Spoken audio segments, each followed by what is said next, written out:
On August 25, 2001, the Bahamian sun was golden, and the sky looked almost unreal, like something out of a dream.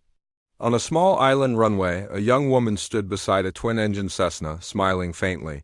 Her name was Aaliyah, only 22 years old. A singer, actress, and global icon, the princess of R&B, but behind that soft smile was exhaustion. She had been working for days, filming her new music video under the Caribbean heat. She just wanted to go home. The flight wasn't supposed to happen that day. The crew wasn't ready. The plane wasn't meant to carry so much.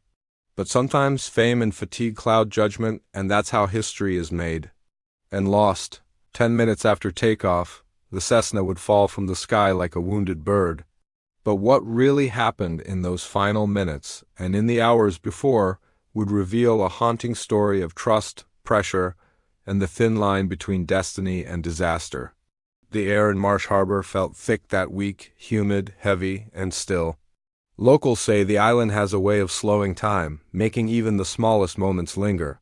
For Aaliyah and her team, it was supposed to be paradise. They had come to shoot the video for Rock the Boat, a dreamy, sun-drenched anthem that would mark the next chapter of her rising career. Aaliyah was at her creative peak. She had just wrapped Queen of the Damned, a major film role, and was weeks away from releasing her self-titled third album, a record that critics already called her masterpiece. To everyone around her, she looked unstoppable. But those close to her remember something different, that her energy was fading. She hadn't been sleeping much, barely eating, and was pushing herself to meet impossible schedules.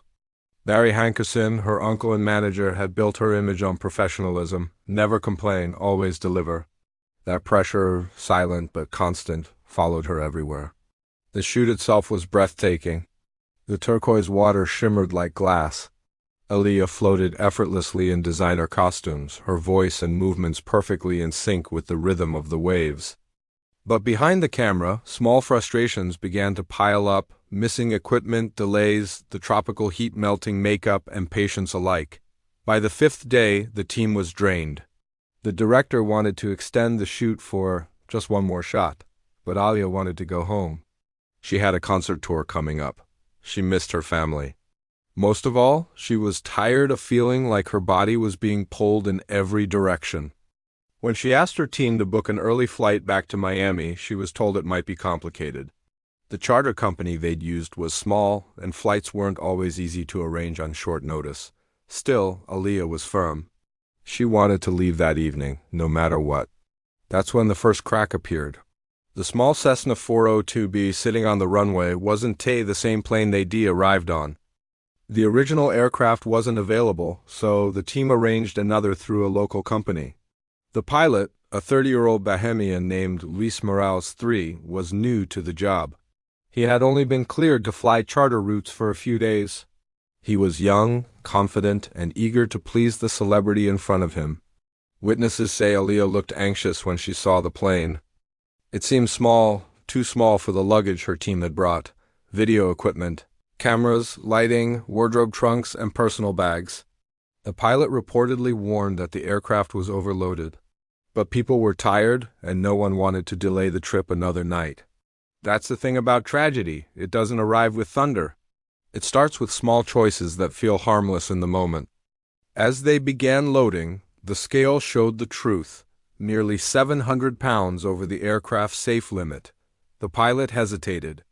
But soon, the arguments began, quiet but tense. Crew members wanted to get home. Someone mentioned that Aaliyah herself looked upset about the delay. And that pressure, from fans, from fame, from expectation, has a way of bending even the strongest will. At 5:30 p.m., Morales made a call on the radio. The flight would go ahead. 9 people in total, including Aaliyah, her bodyguard, her hairstylist, and several from the music video crew. The pilot performed a quick pre-flight check. Everything looked fine on paper. But the paper didn't show the weight pushing down on the wings. As the sun began to set, Aaliyah sat quietly in the cabin. A witness remembered seeing her through the window, her head resting against the seat, her eyes closed. Maybe she was sleeping. Maybe she just wanted to disappear into the hum of the engine. For a moment, everything seemed peaceful again. but inside the cockpit Morales felt unease. He had flown dozens of short hops across the islands before, but never with this much weight, never under this much pressure.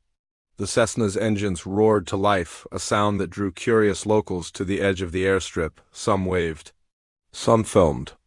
When the plane began to taxi, one of the mechanics reportedly shouted, "It's too heavy!" But the sound was swallowed by the engines. The Cessna rolled faster and faster, the wheels bouncing along the uneven runway. For a split second, it lifted, then dipped, barely clearing the end of the tarmac. Witnesses say the plane wobbled as if caught by an invisible hand. Then, with a sudden lurch, it dropped. It was over in seconds. The sound wasn't an explosion, more like a heavy thud followed by silence. A plume of black smoke curled into the air, twisting against the orange Bahamian sky. At first, no one wanted to believe it. The crowd ran toward the wreckage. The pilot's door was crushed, flames licked at the fuselage. For a few seconds, the sound of crackling metal drowned everything else. The rescue team was there within minutes, but it didn't matter. The bodies were burned, twisted, unrecognizable. Aaliyah was found near the front, still belted, her small frame crumpled against the seat. She had died instantly. Back at the airport office, her team stood in stunned silence. One of them whispered, "She just wanted to go home." The next morning, the news spread like fire. Radios, TV, newspapers, the same image repeated everywhere, a smoldering wreck in paradise, and the headline that no one could process. Aaliyah dead at 22, fans gathered outside record stores, holding candles, playing her songs through the night.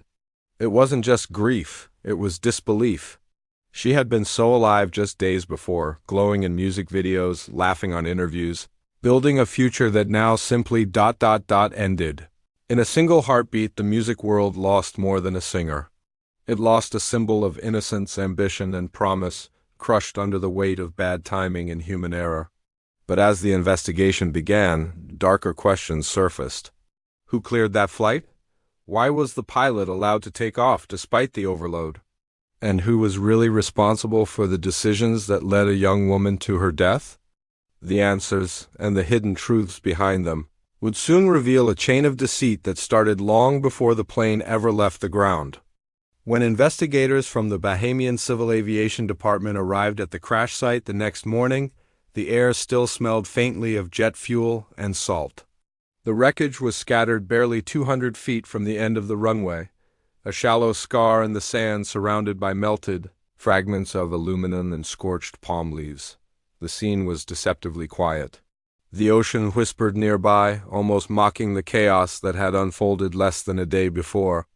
Aaliyah's team had already been evacuated, their shock replaced by numb disbelief. Some of them refused to speak. Others sat staring at the horizon, replaying the same question over and over. How could this happen? The investigators began piecing together the final moments. The flight manifest was the first red flag. 9 passengers and luggage weighing over 800 pounds more than the Cessna 402BS certified limit. That was the difference between control and catastrophe. But the most chilling discovery came from the pilot's background check. Luis Morales III had only recently been licensed, and not fully cleared for commercial charter flights. His training records showed he'd failed portions of his FAA exams in the U.S. and had pending investigations for falsifying logbook hours. In fact, his authorization from the Federal Aviation Administration had been suspended. So how did he end up behind the controls of a celebrity's charter flight? The answer pointed toward loose oversight and desperation. The Bahamian charter company, Blackhawk International Airways, had been struggling. They often took last-minute flights to keep money flowing. Morales, new to the island, had been hired quickly and quietly.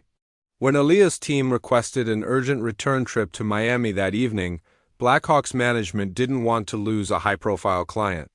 Saying no wasn't an option, not when a superstar was waiting. So they said yes, and that single word sealed everyone's fate. When questioned later, witnesses recalled Morales expressing doubt. One mechanic told investigators that the pilot complained about the weight of the plane, insisting they offload some of the equipment.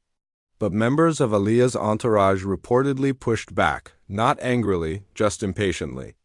They were told another flight might not be available until the next morning. Aaliyah herself wanted to leave. She was exhausted, and when you're tired enough, logic loses its voice. The toxicology report that followed deepened the unease. Morales tested positive for both alcohol and cocaine. The amounts weren't overwhelming, but enough to impair judgment, especially during a critical takeoff in a heavily loaded aircraft. It was negligence layered upon negligence. As news broke, the story grew darker. The charter company was accused of failing to check Morales's background properly. The FAA began investigating how a man with a suspended Pilot S license had been allowed to operate under Bahamian authority. Meanwhile, Aaliyah's family, already consumed by grief, found themselves caught between legal battles, media frenzy, and endless speculation. Fans around the world watched the headlines unfold in disbelief. For many, Aaliyah wasn't just another celebrity, she represented possibility. Her music carried warmth, calm confidence, and grace. Seeing her name associated with words like crash, drugs, and overload felt cruel, almost unreal. The press turned her final hours into a spectacle. Tabloids published grainy photos of the wreck. TV anchors debated who was to blame. And yet, behind the noise, a deeper, quieter truth was emerging, that Aaliyah had been failed by everyone entrusted with her safety. In the official report released months later, the conclusion was devastatingly clear. The aircraft was overloaded by approximately 700 pounds. The center of gravity was beyond the aft limit.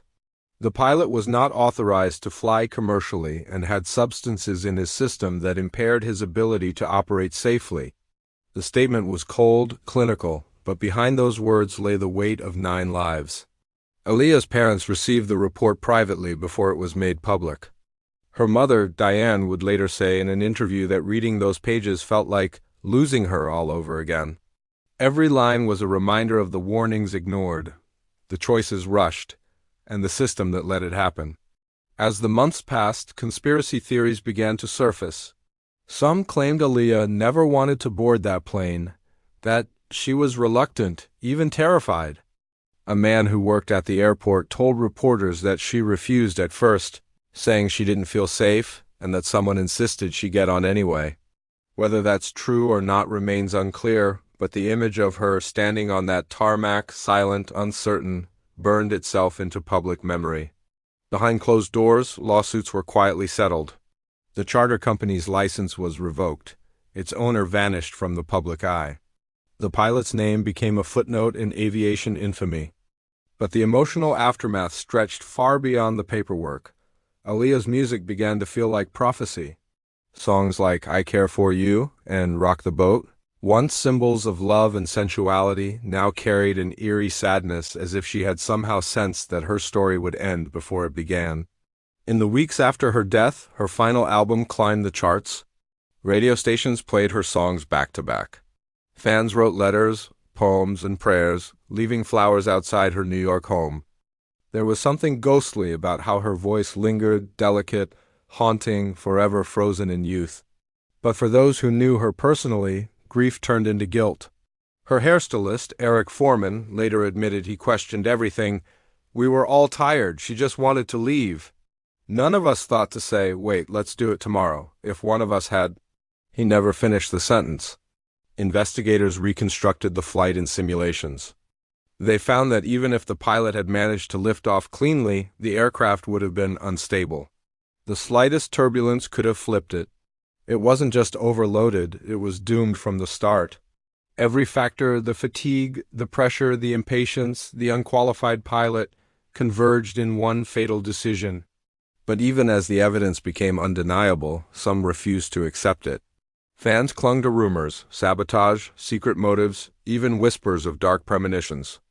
Because sometimes, when the truth feels too simple, people search for shadows to make sense of it. And in Aaliyah's case, the simplicity was the tragedy. It wasn't murder. It wasn't fate. It was ordinary human failure multiplied by fame. By the first anniversary of her death, the world had moved on, at least publicly. But in private, those close to her spoke of strange coincidences, recurring dreams, eerie moments where her songs would play unexpectedly, as if she was still trying to speak. Her godmother said she often heard Aaliyah's laugh in empty rooms. Her best friend swore she saw her reflection in a backstage mirror once, wearing the same silver outfit from Rock the Boat. Maybe those stories were just the mind's way of coping. Or maybe they hinted at something deeper, that some souls, taken too soon, don't leave quietly. As the case closed, one investigator, a veteran pilot himself, wrote a final note in the report's margin. In aviation, every rule is written in someone's blood. For Aaliyah, those words were both literal and symbolic. She had trusted the system, the professionals, the process, the safety of the skies, and that trust was betrayed. But the story wasn't over yet. Because what came after, the cover-ups, the legal silence, and the eerie coincidences surrounding her final days, would make the tragedy feel even more unsettling. It was almost as if the universe had tried to warn her. In the months after the crash, the world mourned Aaliyah with a kind of disbelief that lingered longer than grief usually does.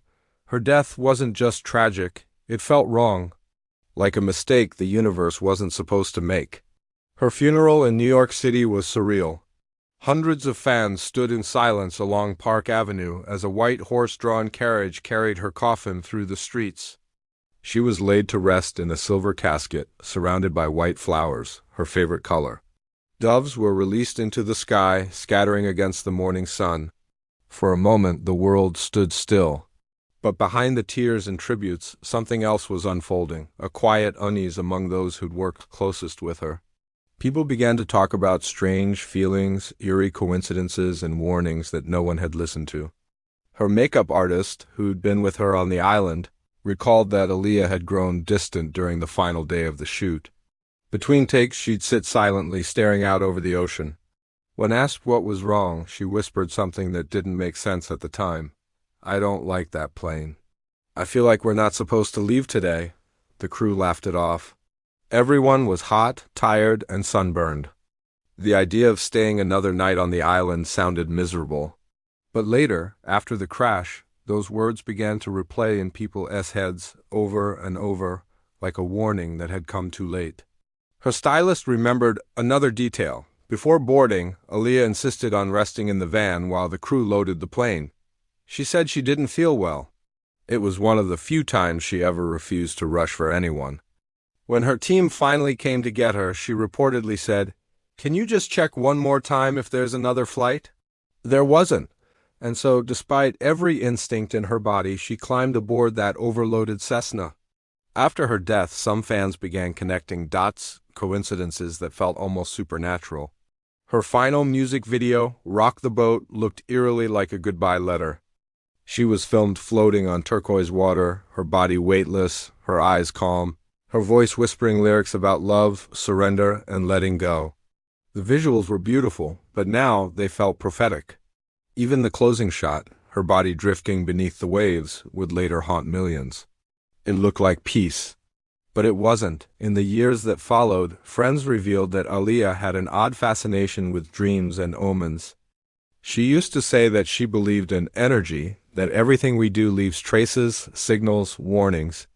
A few weeks before the crash, she told a friend she'd had a dream that she was flying.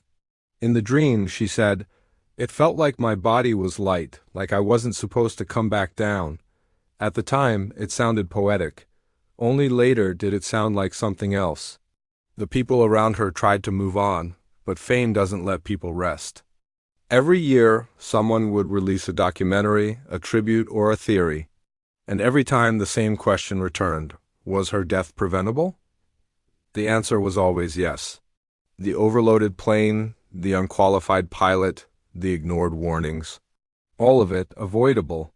And yet, beneath the facts and data, there was something more intangible that fans couldn't shake, a sense that Aaliyah's story was bigger than an accident, that she was caught in a cycle far older than herself, the one that devours artists who rise too fast, too young. Think about it. She had just turned 22. She had her biggest album coming out. Hollywood was calling. She was stepping into her own power, and just like that, she was gone. It's a pattern we've seen too often. Bright, gifted souls who burn out before they ever get to live. In the aftermath, her family tried to shield her legacy. Her parents kept silent for years, refusing to let her image be used for profit. Her music went out of print for a long time. It was as if they wanted to preserve her exactly as she was, untouched by the noise, frozen in time. But silence breeds curiosity, and curiosity breeds myth. Rumors swirled that her label had pushed the trip. Others said the pilot was forced to fly under pressure. Some whispered that Aaliyah had confided in someone that she didn't trust her management anymore. None of it could be proven, and yet each theory carried a sliver of truth about the music industry's brutal pace, about how little control artists truly have once the machine starts turning. Her close friend Damon Dash, who had been dating her at the time, said something years later that stuck with many. She wasn't supposed to be on that plane. We argued about it. She said she was tired and wanted to get home. I told her to wait. She didn't want to disappoint anyone. That was the thread running through her entire life, never wanting to let people down. And in the end, that's exactly what killed her. Even now, over 2 decades later, the story still feels raw, because it isn't just about a crash, it's about how it happened, why it happened, and how easily it could have been stopped. It's about a young woman whose dreams outgrew the world's ability to protect her. When you listen to her songs today, Try Again, More Than a Woman, One in a Million, you can still hear that rare combination of confidence and vulnerability. That sound of someone who believes she had endless time. But she didn't. And maybe that's why her voice still feels alive, because it never had the chance to fade. In 2001, the world lost Aaliyah. But in some strange way, she never really left. Her influence can be heard in the work of nearly every R&B artist that came after her, from Beyoncé to The Weeknd. From Drake to SZA, her sound became the blueprint for an entire generation. Her image, eternally youthful, remains untouched by age or scandal. And every August when fans light candles or play her records under the night sky, it feels like she is still hovering somewhere, just out of reach, reminding us that talent, beauty, and ambition can't protect anyone from fate, or from the consequences of small human errors. The wreckage of Flight N8097K was cleared long ago. The sand covered the scar, and the island returned to silence. But for those who remember, that silence carries weight. Because sometimes the most haunting stories aren't about monsters or mysteries. They're about moments, fleeting, ordinary, when everything could have gone differently. And Aaliyah's story isn't just a tragedy, it's a warning. A reminder that greatness doesn't make us immortal, it only makes the loss echo louder. And on that golden afternoon in the Bahamas, as the wind brushed across the runway and the sea shimmered in the distance, one of the brightest voices of a generation whispered goodbye, without ever meaning to.